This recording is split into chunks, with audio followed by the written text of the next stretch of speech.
បាទសួស្តីទៅកាន់ពុកម៉ែបងប្អូនថ្ងៃនេះពូជាមានរឿងឲ្យពុកម៉ែបងប្អូនជួយភាសាតែមានបងប្អូនយើងនៅក្នុងបណ្ដាឃុំពូជានៅខាងមិនមែនភូមិពូជាទេគឺនៅខាងអូតតឹងពឹងពូជាជួយថតជួយ live ព្រោះទៅដល់គ្រួសារប្អូនដែលប្តីស្លាប់ដែលអត់មានលុយធ្វើបន់ហើយគ្រួសារកើតគឺខ្វះខាតមែនទែនបងប្អូនបាទហើយក៏ពឹងបងប្អូនជួយណាដូច្នេះហើយពូជាក៏ថតជួយ live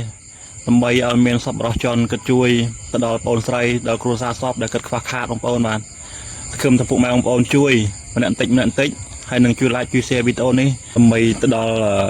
បានដល់ទៅដល់សប្បុរសជនដែលគិតតែងតែជួយដល់គ្រួសារដែលតែងតែខ្វះខាតណាពូជាក៏សូមអរគុណមែនទែន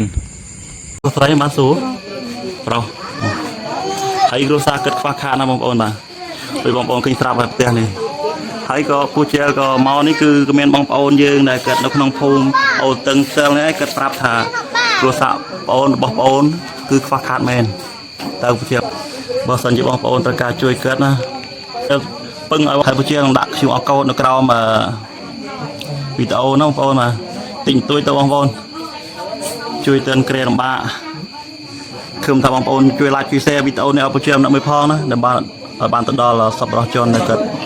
តែទៅជួយនៅអត់ក្លៀនទីទិលខ្វះខាតខ្លាំងដែលកំពុងតែរងទុក្ខយ៉ាងក្រៀមក្រំនេះបាទនេះសពនៅក្នុងមុងបងប្អូននេះអរគុណបងប្អូនកុំភ្លេចជួយ like ជួយ share ជាផងអូជាអ្នកនៅស្រុកជុំហ៎បាទហើយមានការបញ្ជាក់ពីបងប្អូនយើងនៅក្នុងថាកាត់ណែថាកាត់អត់មែននេះបាទនេះបងប្អូនយើងនៅក្នុងភូមិគិតបញ្ជាក់ថាកាត់អត់ពិតកាត់មែនបងប្អូនណាបាទជួយកាត់ផងបងប្អូនម្នាក់តិចបាទអរគុណ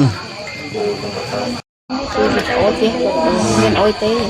នេះបងប្អូនទស្សនភាពជាក់ស្ដែងនេះគឺផ្ទះពីបងប្អូនទីត្រាប់ហើយនេះ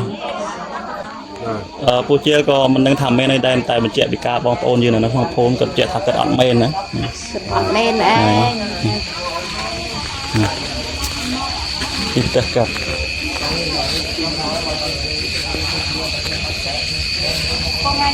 និយាយបងប្អូនត្រូវការមកជួយខ្លួនឯងបងប្អូនស្រីដែលប្តីដែលត្រូវស្លាប់នេះណាបងប្អូនបាទនៅភូមិអូតតឹងឃុំរដាក់ស្រុកប្រទេសស្រីនេះនៅខាងអូតតឹង